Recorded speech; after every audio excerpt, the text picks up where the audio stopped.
Making the Grade, our monthly show about the great things happening in Winona Area Public Schools.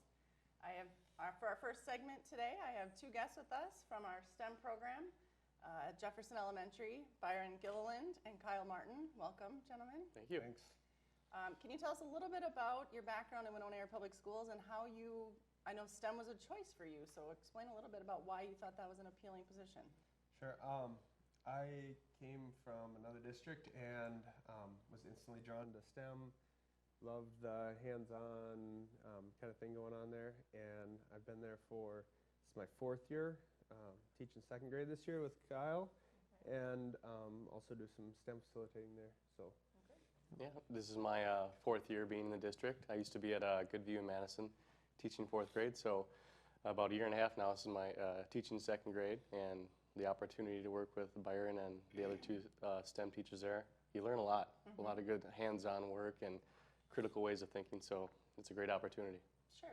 So Jefferson Elementary is a K-4 STEM program. Right. Can you talk about your role in STEM and developing that STEM within the building? Sure. So we work with, like you said, K-4, and what we try to do is we try to build that critical thinking, that hands-on, give each child an experience that draws them into learning. Sure. I know myself as well as I'm sure everyone else, you learn better when you're interested in what you're doing, when you have a role in it, and so that's kind of how we draw the kids into their learning, get them interested, get them to make discoveries on their own, and that way we know that the research shows that it sticks more, sure. So they recall it. Yeah. Kyle, what does STEM stand for? Maybe we should clarify that for science, viewers. technology, engineering, and mathematics. Okay, and is it a subject or a way you do things over there? I would say it's a way we do things. I mean, we have science. Whenever you say the word science at Jefferson, the kids get up out of their chair almost and say, well, what are we doing? But incorporating all of those things kind of together with your reading, your writing, and all those social studies aspects as well. But it's fun to see how it builds from grade to grade. We build off each other. Byron being a first grade teacher, I'm sure that he sees, now that he teaches second grade, how it's kind of cohesive. Sure. What kind of kid is STEM designed for? Is it for everybody? Is it for a certain kid? I like to think it's for everybody. Okay. I think it's for every child that wants to take it one step further with the big critical why question or how things are working. A lot of building goes on, and we're getting close to our Lego unit, so they're really hyped up about that. So. Everyone loves Legos. That's right. Even adults. That's right. I think nationally too. I mean, there's a large STEM push across the country, and just because we find that it prepares them for life and it gives them that personal role. They really take on that real world aspect of it, and so they actually see value in what they're doing, even at a kindergarten, first grade level. They know whether it's something that they're going to use later on. I mean, we all ask the question in grade school, what am I going to use this for? And we're giving them a direct connection to what they're going to use it for. Sure. So, and it's amazing to see some of the things they do. Some of the solutions they come up with are pretty amazing. So. Why? Right, yeah. I don't know a kid that doesn't ask that. Right. So, what are the goals for students in STEM? When they go K-4 through STEM, what do you hope they come out of that program with? I think I'm going to build off of what Byron said about the real world aspect. I think getting them prepared for their future, leaving Jefferson, really asking and using the critical thinking. We can spend 20, 30 minutes asking just one question a day, and sometimes we get behind, but all of that stuff I think will help their future. Yeah, and I mean, our students really focus on 21st century learning skills. They all know them. The critical thinking, creativity, there's so much creativity that goes on there. If you walk through the halls or poke in the classrooms, I mean, there's so many things going on there that are just fabulous. And the collaboration is a huge one. Collaboration we find, and I mean, you talk to people in the workforce, and that is sometimes a deficit that it really needs to be filled. And Sure. knowing how to work with each other, how to value each other's ideas and use those. So, yep. I'm going to take us to one of the letters in STEM. So technology. People hear the word technology, and I think some people think a kid in front of a screen all the time, and they don't need any more of that. So talk a little bit how technology is infused, but it's not kids staring at a screen. Right. So first off, I mean, we really talk and show an emphasis on what is technology, and that technology is not just something you plug in. Technology is something that helps us, improves our life. So first and foremost, that's kind of, we make sure the students know that. And then when it comes to things that are electronic and, you know, iPads, or, I mean, we're doing just so many different things with robots, and all those things are used in the curriculum. I mean, we don't have any more time in the day built in for those, so we need to find ways to really integrate that type of thing and to help that reinforce their literacy skills and their math skills. And so just some of the things that we do with robots and adding and distance and all those things, we just really intertwine everything. Sure. So. Yeah, and I think one of the very first lessons we kind of all do is that technology is all around you. You know, the desk you sit at, the chair you sit in is technology. And the use of coding and doing things that are not just looking at a screen, but we can incorporate, and like Byron said, the cohesive of working together is just amazing with all the different tools that we are lucky to have. Sure. You've touched on it a little, but how do you see students respond to the way you teach, or the way of STEM? What kinds of growth do you see in students, and is there an aha moment that a student's like, oh, Mr. Martin, you know? Yeah. Well, I would say first and foremost, motivation is the key. I mean, it seems like the students are very motivated. They're enjoying what they're doing.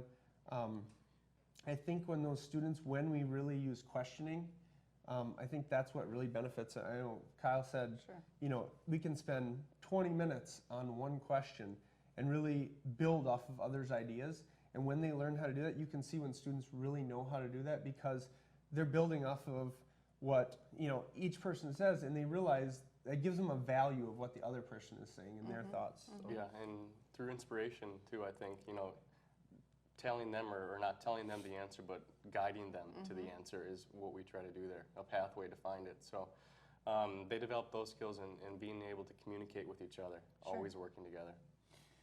One common concern, for lack of a better word, I hear is, but they don't do reading. They don't teach reading. Yeah. So talk about how reading's infused with STEM. Right, so we do teach reading, believe it or not. It's real. We teach, it's more of an individualized instruction. So the students really get what they need at their level, so that each student is making growth no matter where they are. You can, you know, take a student that needs a lot of help and they're gonna get just as much as a student that maybe is really excelling at reading. So at STEM, we usually, like I said, find ways to infuse that technology within reading. So they might have something like, maybe we're doing a writing skill and we have maybe code some robots to go to different words or sentences, and they're using this, or they're writing stories, narratives about the different robots and using them as characters, or things that, little motivators in there that are really infusing the technology in what we do. Yeah. Coding's a great example of building off that. So we don't just build stuff. After we build stuff, they've got to write about it and be able to tell other people what they do. And there's a lot of the time that's there are going to be some complex directions that they would have to read as well, and following those sets would help with that. It seems like a kid in STEM, you know, usually you see from 8 to 8:50 we have this, and 8:50 to 9:30 we have this, and it seems like STEM, that's very fluid, and you kind of just move through the day as a way of doing things. Right. Is that an accurate way? Yeah, of very Absolutely accurate. accurate. Okay. Yep. Yeah. I know we've done a lot more with a project-based approach, and really that really helps with the cohesiveness of what we're doing and the flow, like you said. And so we might have students that during their reading time, they're working on something, and they might have some math skills built in with their reading, and they might have some science skills pulled in there. So they're really doing all three of those at once, even though it's just during their quote reading time. Sure. So. Yeah. They don't even know it. Right, They're exactly. learning. They're They learning and they don't know it. There's Yeah. an activity we do with building packages, and we use our math time to design and use numbers and write about it and even read about it. So it could be all day kind of working through the package point. Right. Before we get to the end here, I know you have an all-school engineering kickoff event and March Engineering Expo. Can you talk a little bit about that and how that's developed and what happens at that? Sure. So what we do is we usually focus on something we've been working on at that time, and we don't want to give away too much, but it's a lot of fun for the parents. It's a lot of fun We have parent challenges. We have students sharing their work. We have, last year we added the engineering connections, which is, we had 4 businesses from the community come in, and they really shared how they valued STEM and why it was important in the workforce, and show those connections that even though they're, you know, K-4 student, they're building on skills that they need in the workforce. So that was really nice, and yeah, so the parents really got to see the value of STEM. Right. So. I think it's a chance for the community, the parents, and the students all to come together and for them to showcase all their hard work that they are doing. And So. so when is that? Well, the final date has not been set, but it's Right. later in March. Later in Later in March. March? Okay. Yeah, I'll say that. About the 3rd week. So we just talked about it this morning, so a little bit. Okay. So, yep. So it'll be later in March, but we'll have lots of flyers and everything. Yeah, Alright. media going out. So Not going to want to yeah. miss it. Yeah. Say that. it'll be lots of fun. So if someone passed you on the street, you said, "Yeah, I'm a STEM teacher," and well, what is that like? Give me your 3-sentence elevator speech on what's it like. All right. Well.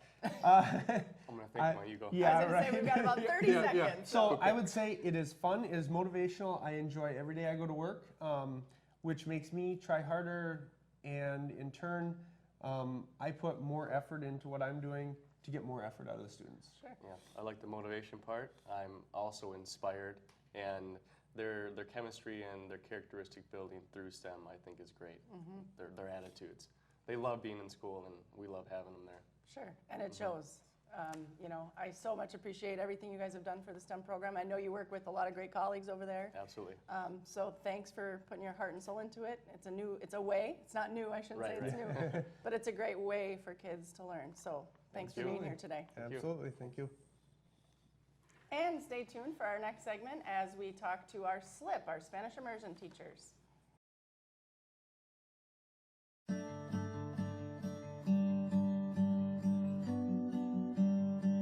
Perfect. Perfect. Perfect. Getting the right look at the right price Perfect.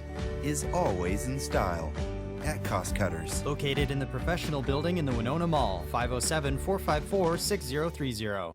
Turn your friends into GigaFriends with HBC and earn up to $50 on each qualifying referral. Up to $50. That's right. More input, please. When HBC customers refer their friends to sign up for HBC services, they can earn up to $50. If they get 2 friends to sign up for services, That would be $100. That's right. Pretty quick with the math there. Affirmative. We are robots. Math is kind of our thing.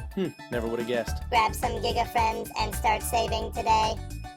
HBC GigaWorld is fiber optic, which means there's more capacity for more devices. With HBC GigaWorld, your broadband experience gives you unsurpassed capacity, allowing multiple users in your home to surf, shop, game, and stream all at the same time, with no buffering or lag.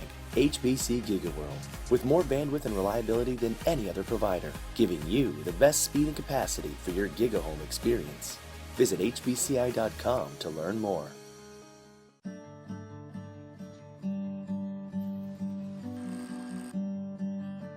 Perfect.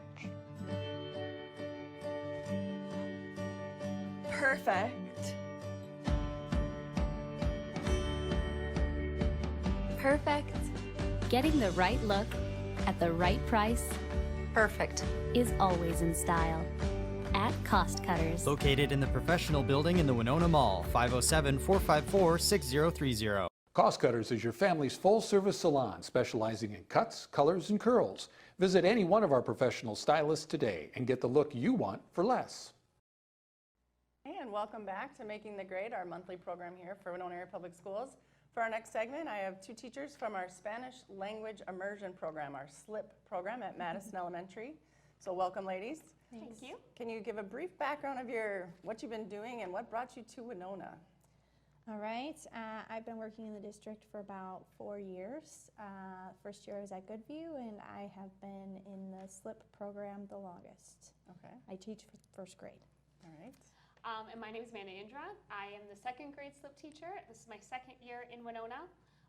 Prior to teaching Spanish immersion, I taught high school Spanish, but I absolutely love being back in elementary school and teaching the Spanish immersion. And literally immersed. And literally immersed, yes. So what's been your role in the Spanish language immersion program? I know, Erin, you were instrumental in getting it started. So talk about a little bit about your role within that SLIP program. I've done a lot of curriculum development and helping with decisions and how the program should run, but basically my role is a first grade teacher. So I'm there with the first graders in full day immersion, so that means I only speak Spanish with the kids at school. And I have a similar role as teacher, but in second grade. And also in second grade, we're still fully immersed in Spanish. I only speak Spanish to my students. The only time I speak English is when a non-Spanish speaker comes to the room. But I also have the role as parent as well, because my daughter is in first grade in Erin's class. Good. That's a good segue. So what kind of kid is a SLIP program designed for? Any kid. Okay. So we want to make sure everyone knows that you don't have to have any background in Spanish. It's for native speakers. It's for non-native speakers. You can have a little Spanish background. You can have no Spanish background. Really, anyone can sign up. Okay. Yep, and I would say emphasizing that not needing any Spanish background, but also if you have Spanish background, it also enhances that Spanish, and gaining that literacy in their first language for those native speakers is a huge accomplishment. It increases and it helps their second language development when they are starting to learn English as well, because they have literacy in their first language. So when a parent decides to enroll in an immersion program, and what does that kid's day look like? Does everybody speak Spanish to them? Do they? Yeah, it does. So in kindergarten, it tends to be, it can be kind of intense and overwhelming at first, but the day is very much broken into routines. So the first day, the child is immersed entirely in Spanish. The teacher only speaks Spanish, but it's very visual. It's very active. The teacher acts everything out. They show you where to go. You're constantly moving, and basically we do everything the same that a regular kindergarten or first grade classroom would do. We just do it in another language. The students do have their specialist classes, such as music and Phi-Ed and art in English. But anytime that they are in the classroom with us, they're speaking Spanish. Once they get into third grade, where our program has just gotten to third grade, then we start to introduce English language arts, so they have part of their classroom day in English in third grade. So what does that transition look like for that kid? So K through 2, they're immersed in Spanish in their everyday classroom. Third grade, there's a little gradual release. What is fourth grade? What is the vision for middle school? What does that look like in your hopes and dreams? So the district has committed to keeping the program going through middle school and up to high school. So basically, it's a gradual release between languages. So we do K, 1 and 2, have majority Spanish, and then third and fourth grade, you have part of the day in English and part of the day in Spanish. Then in middle school, I believe, when that comes about, they want to offer a couple classes in Spanish and then some in English. And I think by the time a student would hit high school, they're bilingual, and they would have opportunities to take AP courses earlier, PSEO courses earlier at the university, and gives them a lot of opportunities. They'd also, at that high school level, have the opportunity to become multilingual. Perhaps at high school they'll decide they're going to take up a third language, learning French or German or something. So it gives them that opportunity to expand their language even further. So as language teachers, that's a good question.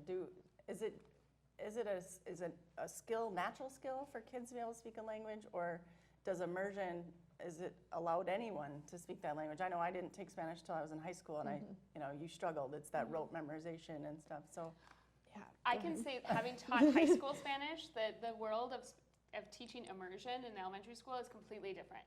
It is not what you think of as your high school Spanish classroom.